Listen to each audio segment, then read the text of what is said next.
Alors, je ne sais pas si vous connaissez ce démon, mais peut-être que certains d'entre vous le connaissent. Et voici comment je l'ai vaincu au judo.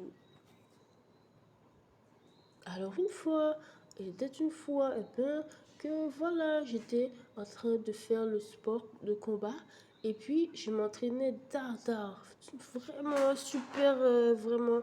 Et malgré que je me suis entraînée vraiment super, vraiment et tout, dans un autre pays que le mien et tout, ben j'arrive à la compétition. J'arrive à la compétition et puis je suis déjà bien entraînée, dada et tout, bien puissant. Alors que je viens d'un pays qui est dada, bien puissant. Je lève la tête par rapport à celui-là. Je lève la tête. Je vois quoi? Je vois c'est un démon. Il n'y a pas moyen, c'est un démon. Qu'est-ce qui me fait dire cela? Parce que même l'entraîneur, il est vraiment bizarre et tout. Et il va plus loin que l'entraîneur de son imagination. Je n'ai jamais vu cela. Alors c'est pour ça que je dis c'est un vrai démon. C'est-à-dire même l'entraîneur, s'il avait cherché à imaginer cela, il n'aurait pas imaginé cela devant tout le monde, quoi. Donc on est entré dans une sphère, vous voyez, une sphère vraiment délicate et tout.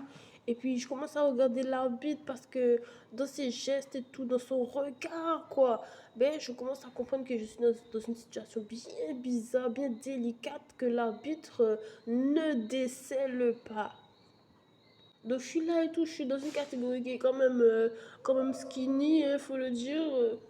Alors, je suis là, je suis bien sérieuse d'avoir marqué comme futur collègue sur mes papiers d'orientation Lucette Michaud-Chevry. Je suis très sérieuse euh, comme métier, juge, etc. Et je commence à vraiment ne pas comprendre ce qui se passe dans la vie. Alors voilà, je commence à établir une stratégie d'adaptation, ça s'appelle, que je suis dans un problème de creux de la montagne et tout. Donc je reste forte dans mon esprit, ça vient de mon pays. Alors j'ouvre les yeux un peu grands et puis, je regarde derrière moi, je regarde devant moi. Mais vraiment, personne ne m'aide, ne vient à mon secours. Je me sens comme chez moi, quoi. Je me sens en Guadeloupe, le creux des mamelles. Il y a un gros problème, en fait, en pleine. Là où tu aurais voulu quelques aides des mamelles, eh ben rien du tout. C'est la Guadeloupe. J'écoute s'il y a quelqu'un du public, ma famille, mon club, rien. Voilà, je connais, j'ai un peu l'habitude. Voilà, quand je passe dans certaines rues publiques à Pointe-à-Pitre, j'ai très peur. Voilà, et il n'y a pourtant aucune aide de 5 étages au-dessus de moi. Alors, ben, je commence à me faire une idée et tout. Je commence à chercher une solution de manière. J'essaie d'écouter, tu vois. Je colle mon oreille vite fait à la macologie vétérinaire. Excuse-moi, hein, tu peux me dire un peu plus sur toi? Je comprends pas bien ce que tu dis. Excuse-moi, j'écoute, je branche. Je peux écouter l'insecte, comment qu'il est, qu'est-ce qu'il fait, je peux savoir c'est quoi. Je vois pas du tout ce que c'est et en plus il me fait très très mal aux jambes, aux côtes, il me fracasse en fait tout simplement alors que pourtant il est dans une soi-disant balade. Et l'idée me traverse d'abandonner tellement le truc est puissant, hein. Il se balade et il me fait très mal. Je me trouve presque hors du tatami alors qu'il se balade. J'ai jamais vu ça.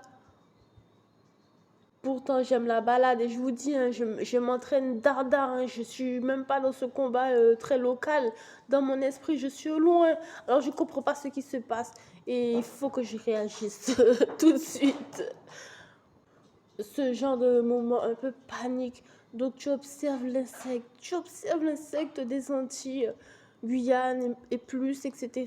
Tu regardes ce qui se passe. Voilà. Donc il se passe un phénomène que tu es rempli d'haleine.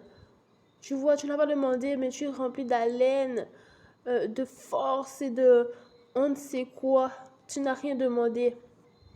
et tu es submergé par les affaires que tu n'as pas demandé. Et je commence à vraiment ne plus pouvoir réagir en fait. J'ai même plus d'action tellement la chose vient sur moi, la chose m'envahit en fait. Comme la naissance des hommes peut-être. Lorsque vous y pensez, ça vous fait pas un peu peur. La naissance des hommes, l'action, l'aller dans la vie, enfin c'est personnel, c'est personnel. Et je commence à me dire, mais c'est un homme qui est en face de moi. Elle est en train de représenter un homme qui veut me parler actuellement. Parce que je rappelle, ce sont des catégories de femmes entre femmes, mais bon, apparemment, ça suffit pas et tout. Elles font des trucs comme ça. C'est un vrai mec qui me parle et il veut absolument faire les grands genoux devant moi. C'est horrible à voir et je me demande comment je vais gagner ce que je ne sais pas que je dois gagner, mais que je vais essayer de toute manière au-dessus du professeur qui ne connaît même pas cela, qui ne sait pas ce qui se passe. Personne ne sait ce qui se passe dans la salle. Je dois gagner. Guadeloupe! Ah ouh, loup-garou, solitaire, lumière, je cherche la lumière du loup-garou absolument dans la nuit, noire, dark. T'inquiète, Denis, j'ai trouvé.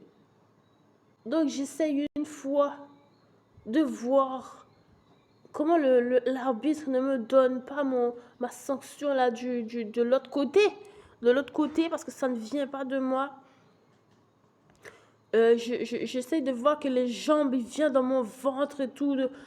Vous voyez que ça ça me casse les boyaux de sa marche. Il n'y a rien qui fait que l'arbitre donne une sanction là-bas. Numéro 1. Et puis je perds pas trop de temps parce que je sais que la sanction, j'ai déjà senti un peu que la sanction elle risque de venir dans mon corps, quoi. Donc j'essaie de pas trop attirer quand même le truc par là. Je les toise légèrement parce que c'est absurde et c'est infâme. Oui, c'est infâme. Moi, j'ai décidé d'être le collègue de Lucette Michaud-Chevry. J'avais même pas 14 ans, mais bon, je visais comme ça un peu. Donc c'est genre de personnalité. Et puis je vois quoi que là, on n'a même pas commencé à faire un tout petit peu de justice et de bourgeoisie, de politique féministe. Je ne comprends pas et je décide de mettre même l'arbitre dans mes listes à éviter à toute la vie. Alors c'est très fin, mais bon, comme je suis adepte du très fin, j'aime manger les galettes fines de Guadeloupe, eh bien ça va très vite dans mon esprit. D'ailleurs, j'ai dû chercher des trucs comme ça là-bas alors que c'est peut-être pas le truc le plus adapté pour la compétition en Guyane, il fait chaud, etc. Mais je suis intéressée par le très fin, par ces genres de personnages très, très fins. Alors, c'est très bien. Et je commence à limiter. Je limite et je sais pas si j'ai bien bossé mes dents. En tout cas, je bosse mes dents, mais bon, tant pis. Ça fait pas le même truc, mais bon, je fais comme lui, je souffle et je souffle sur lui comme ça, et je comprends mieux la méthode, vous voyez, et je me dis que si lui, il pense qu'avec son souffle, il est plus puissant que moi pour me pousser, alors on va voir c'est quel souffle qui pousse l'autre, et je commence à souffler jusqu'à la fin, même après le tapis, tatami, le salut, je souffle, quoi, je suis en train de souffler. Souffler, souffler, souffler. Tu compris? Je souffle avec mes jambes, je souffle avec ma hanche, je souffle avec tout ce qui se passe et fap! Je lui donne une belle au gaucher puisqu'il n'a plus de souffle. Comme ça, je suis le plus puissant, je suis le gentil. Il a perdu tout son devant et il a pris un hippon. S'il n'a pas pris le hippon parce qu'il a des amis, je crois, eh bien, je lui assure au sol avec tous ses amis devant le arbitre corrompu que jamais sur la vie je commence à hurler. Franchement, moi qui viens de la ville Diamant, je commence à hurler dans ma tête: diamant, diamant, diamant, que jamais sur terre je ne laisserai passer un truc pareil, que ça ne peut pas exister. Je prendrai sur moi, je laisserai personne. Mais il ne faut pas que je tape, mais je me retiens dans mon corps de crier que jamais je ne Je ne laisserai passer ça ni debout, ni au sol, que tu souffles par rapport à une action et que tu as décidé que c'était comme ça, tu allais passer. Ah, moi, féministe, jamais je ne vais te laisser faire cela, représenter cela en tant que femme, etc. Ça ne se fait pas. Tu casses mes jambes. Ça n'a plus de classe, ça n'a plus de bourgeois, ça n'a plus de morale.